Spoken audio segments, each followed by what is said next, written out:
Today is going to be one of those reviews where everybody gets a piece.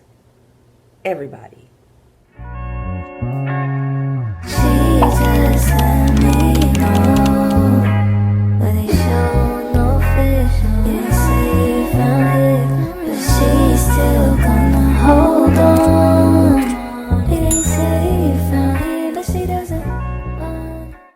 What's up, everybody? It's your girl Bonnie Scotch. Thank you so much for clicking on my video today. I wanted to bring you a review for Real Housewives of Atlanta. This is season 16, episode 8. All right, we are 8 episodes in. I thought that this was a good episode. I'm really enjoying the season so far. Now, before we get started on today's review, go ahead and hit the like button for me. When you hit the like button, it is a free way to support the channel and also let YouTube know that I am here and that you all are rocking with my commentary, so YouTube starts to shoot my content out to other viewers just like you. I also have a membership. It will be linked in the description. For $5 a month, 1 cup of coffee every month, you can support the channel. And I just wanted to give a huge shout out to all of the members that I have so far. Shout out to Monique King, Eloise, JC, Robert Rosencrantz, Liberia Rose, Ashley Woods, So Iconic, Alex, Kazaya Faya, SW75, Andrea Rogers, Musa Sako, DMS, Desna Fulton, Miss Cookie Ray, Charlene Alexander, LOL, and Carl Whiteman. Thank you all so much. So we start this episode with Brittany talking to her husband on the phone, and then we have the ladies downstairs having breakfast. Shamia is on the phone with her husband. Shiloh is sick. She has an ear infection, and Shamia is crying. She is saying that there is not one problem that she had to go through alone, and her husband is so deserving, and for that reason, she's going to give him a son. So essentially, this man is doing what he's supposed to do. He is doing his fatherly duties. And Shamia feels like this is the reason that she should be putting her life and the life of 3 other women in danger. Because I watched her vlog on her IVF struggles the other day. So she had the first surrogate with the gestational breast cancer. She had complications in her own pregnancy with Shia. Now she has a surrogate in LA. And she has a backup surrogate in Atlanta just in case the one in LA doesn't work out. So you're willing to put all of these women's lives in danger to further your husband's misogynistic agenda. It is misogyny when a man doesn't even care about your health and your well-being just so he can have a son. She says, if it's in God's plan to have another child, then we will. Babes, after 4 failed IVF attempts, maybe God is trying to tell you something. Shout out to Suge Avery. Now, y'all know I'm good for a clip. I would put the clip here right now, but I don't want YouTube, striking my channel or anything like that. Increased risk of heart attack, stroke, blood clots, just to name a few, just so some man can feel like his family is now complete because y'all have a boy child. Now, I didn't even bother to go down in the comments of Shamia's vlog because I know it was 100 million stupid ass pick-me's cheering her on for betraying herself and her body and not setting boundaries. Today I did my blood work, a transvaginal ultrasound. They drew out 6 tubes of blood.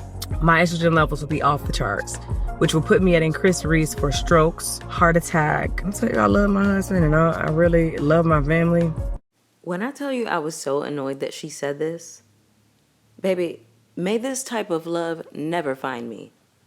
What type of love would require you to put your life on the line just so you can give birth to some boy? So back to getting another baby. So my surrogate is ready to go. We're getting her cleared now through the fertility clinic. And when they give us the green light, I need to be able to have a baby to put inside of her. So I'm gearing up to do another egg retrieval, another stimulation cycle, all the things so that I can create more healthy embryo. Hopefully we get a boy out of it. That's God's plan. It's God willing. All right. And then we'll be good to go. So much, y'all. I'm not looking forward to it. It's just draining. It's just takes all your energy away. You're giving yourself injections morning and night. But yeah, it was a lot. Candy talked about how it's a lot. very taxing on your body. I'm jealous because she only had to do it once. She just got real blessed. But me, not so much. Let me think. I've gone through, what, 4 boys already. 2 boys with me, a boy with Shadina, a boy with my most recent surrogate that I'm no longer working with. We've lost 4 boys. She said they lost 4 boys. So we only have 1 more, like I said, in LA. And I'm hoping that we'll be successful with that one. If not, that's why I'm gearing up for my round. So this is not from the same batch. All different batches of babies, all right? So I know Candy had spoke about Ace and Blaze being from that same batch, which they could technically be twins, but no, that's not what this is. Mine are all different rounds of IVF. Different rounds. If you can't even tell Porsha that she hurt your feelings, then I know you're not setting boundaries with your husband. I know you're not speaking up for yourself in your marriage. Then you want to talk this shit about, oh, I'm a people pleaser. Go to therapy, girl. This shit is not cute. Y'all, I'm having a hard time with Shamia. I'm having a hard time with Shamia. At the top of the season, I really thought that I was going to like her. I thought that she was going to be my girl. And now I'm like, girl, your slip is starting to show. Then we have Cynthia and Angela outside talking about how Drew is on her way. And then Cynthia reiterates, don't come over here looking for Leon without going through me. A lot of y'all feel like y'all own the men that you used to date and deal with. You know, y'all feel like niggas are y'all's property. So whatever. So Drew shows up. By the way, I totally forgot to wear my Western wear last week. I have 2 Western outfits. I don't know where my head was at last week. Y'all know I always like to come and kind of dress with the theme of the episode, or I'll kind of like, you know, around reunion time, I'll dress in the theme of reunion. I don't know why it slipped my mind last week to dress like kind of in this Western theme, but I'm given like the, you know, the vintage silver. So Drew shows up. By the way, Drew has a new confessional look. I'm not really a big fan of it. Angela has a new confessional as well. This bob and this red dress. Incredible. So Drew goes to her room. She sees that she has a bunk bed and she says it's giving orphanage. Well, girl, you weren't invited, so you got what you got. You don't show up and complain about the accommodations when you weren't invited in the first place. Now, it was tore up and raggedy that Porsha booked that place with those bunk beds for those ladies. When I watched Color Me Pink's last review, she said that she watched the credits and it didn't say, you know, special thanks to blah, blah, blah. Like they will shout out the accommodations that Bravo paid for the women, and that it is truly Porsha's trip that she booked and paid for herself. So, you know, I understand her being upset that somebody got invited to her birthday that she didn't want them at. Listen, you know, okay, sure. The fact that Porsha booked that place and it had that room. Then we have Angela telling Drew that she needs to talk to Porsha and Drew is acting scared. Now, if you were so scared, you shouldn't have showed up. If you were going to show up in a space where you are uninvited, at least have enough pussy lips to address the host. I don't understand this. Okay, so I missed something in this scene. So apparently Drew was under the assumption that Angela had a conversation with Porsha. And so when Drew showed up, Angela was like, oh, girl, now you here. You can take the heat off me. Excuse me? That's hella chaotic. Like, I like Angela, but she does have a very chaotic spirit because, sister. So the ladies are getting ready to go to a whiskey tasting. And I want to know what Brittany and Kelly have on. Kelly's titties are out with pasties covering them, and she has on like a mesh cover up.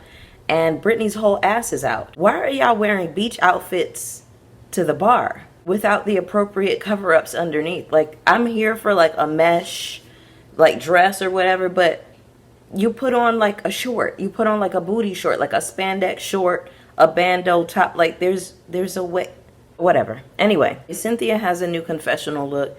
She looks a little hard in the face with this jet black hair. I feel like jet black hair on certain skin tones does not work.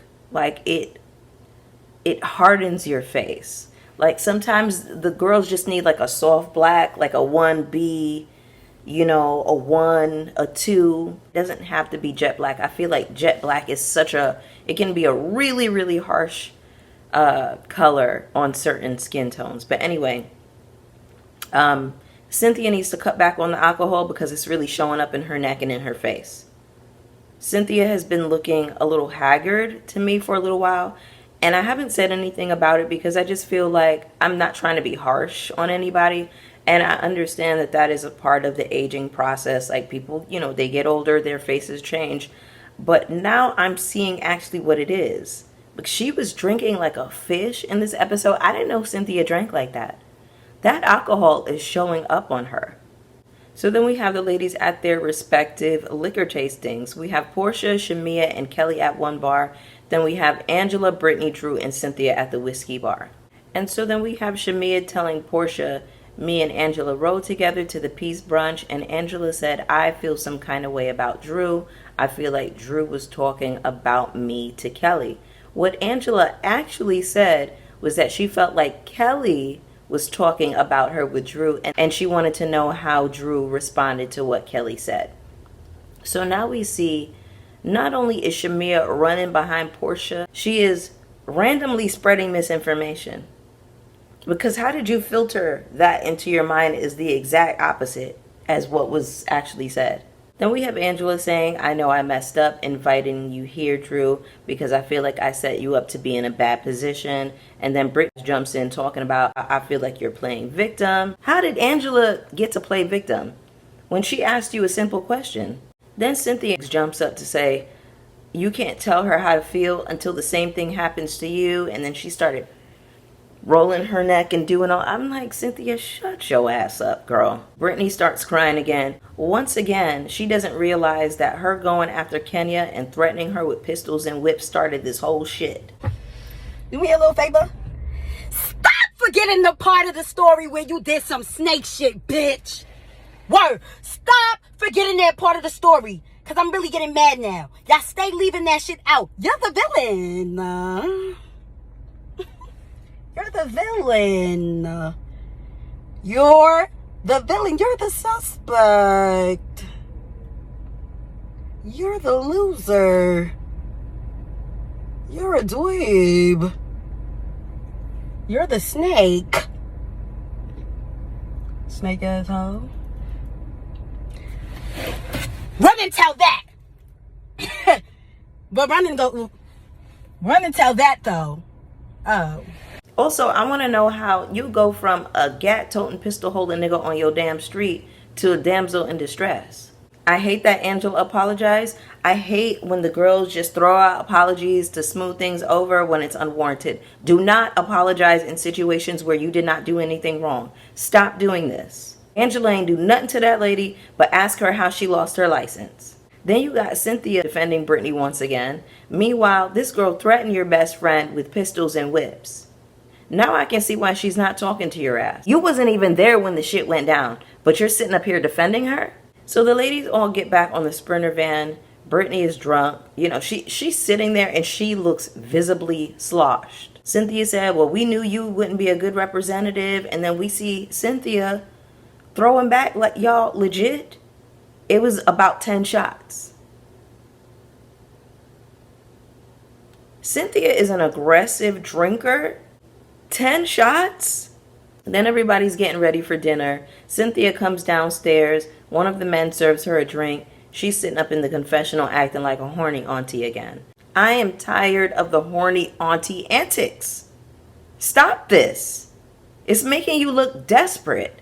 Shamia comes downstairs looking like a sharecropper again. She gets different versions of the same horrible outfit. So everybody comes out. Everyone is sitting down on the couch having a good time. They're giggling and laughing, having a kiki. Porsha comes out. She is clearly upset. Also, she's the only person that's not dressed.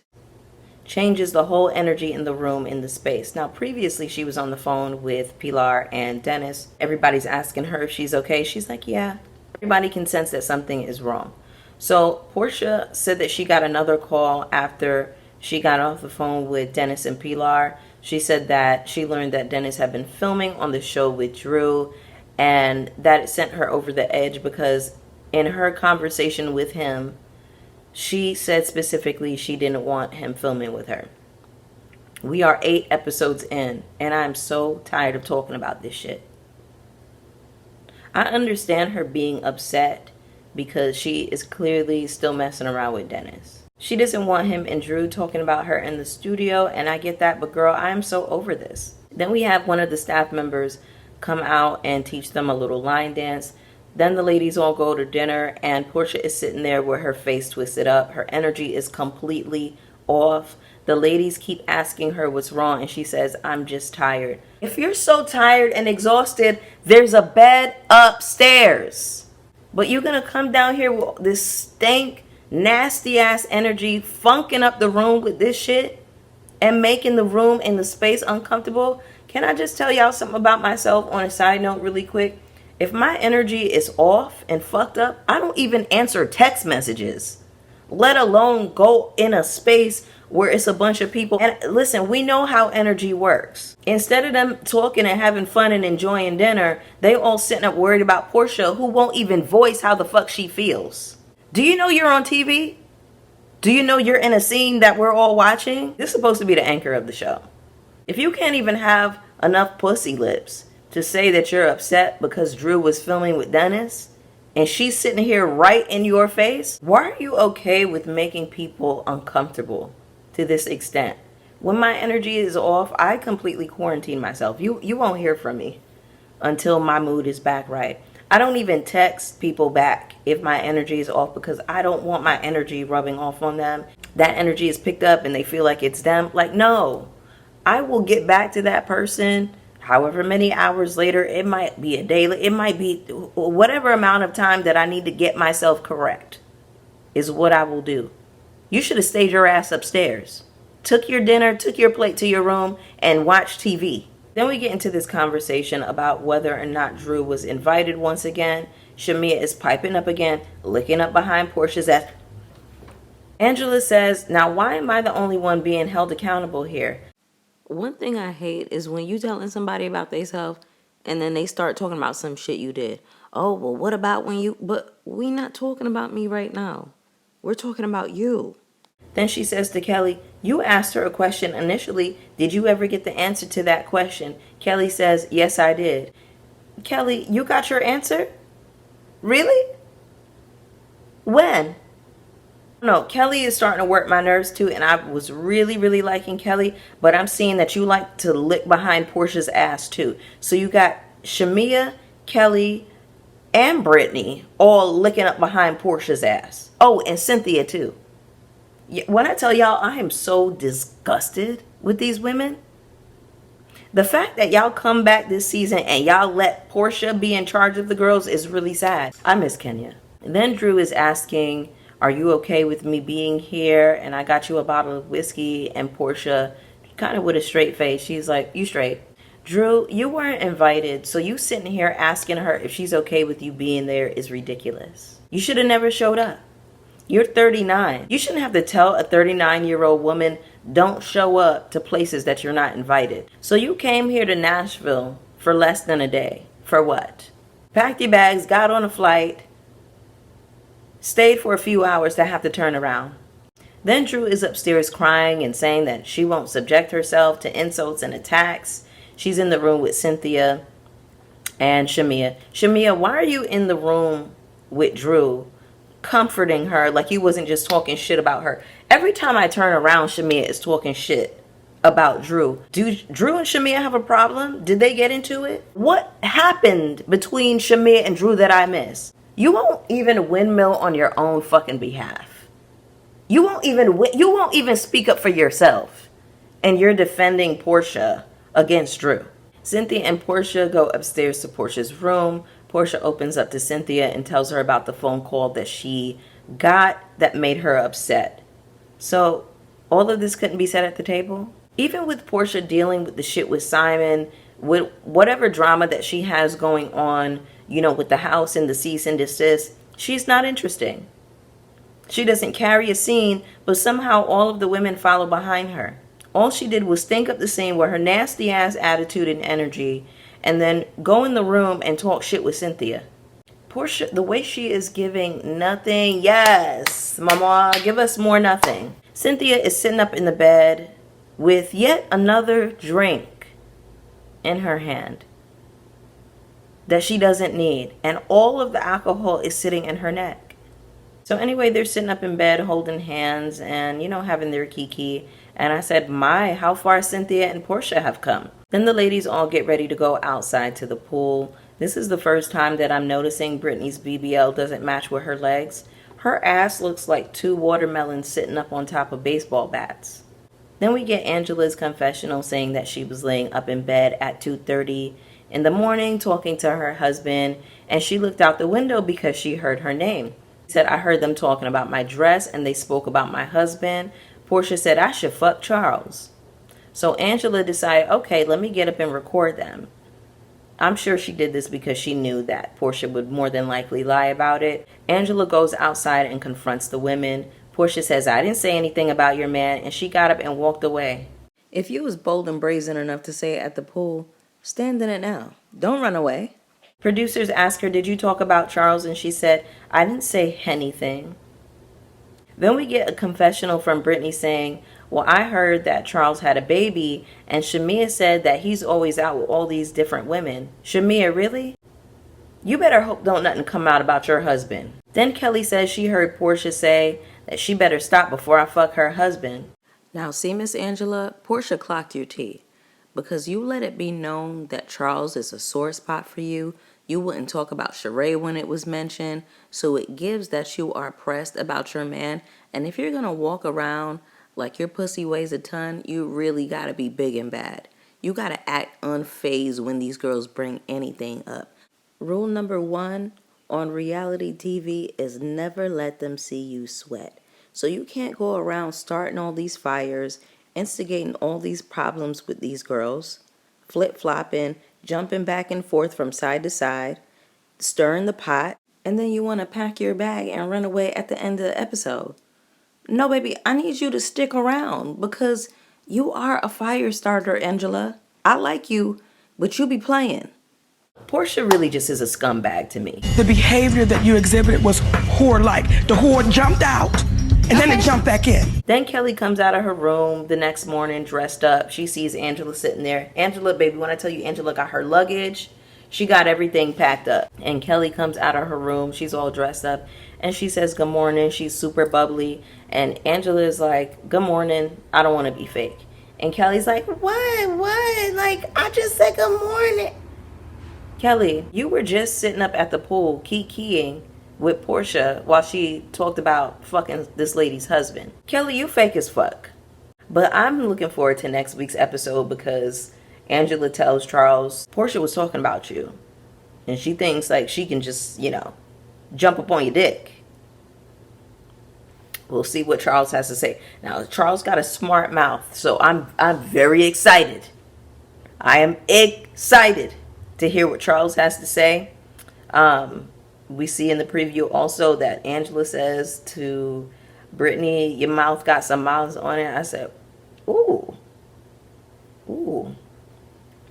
The girls are getting nasty. The girls are getting vicious, honey. But anyway, y'all, that was the episode. Go ahead and get down in the comments with me. Let me know how you felt about this one. You already know that I want to hear from you. Hit the like button. Hit the subscribe button if you haven't already. Hit the notification bell so you know when I'm posting. And I will see y'all for the next one. Peace. Question is what I do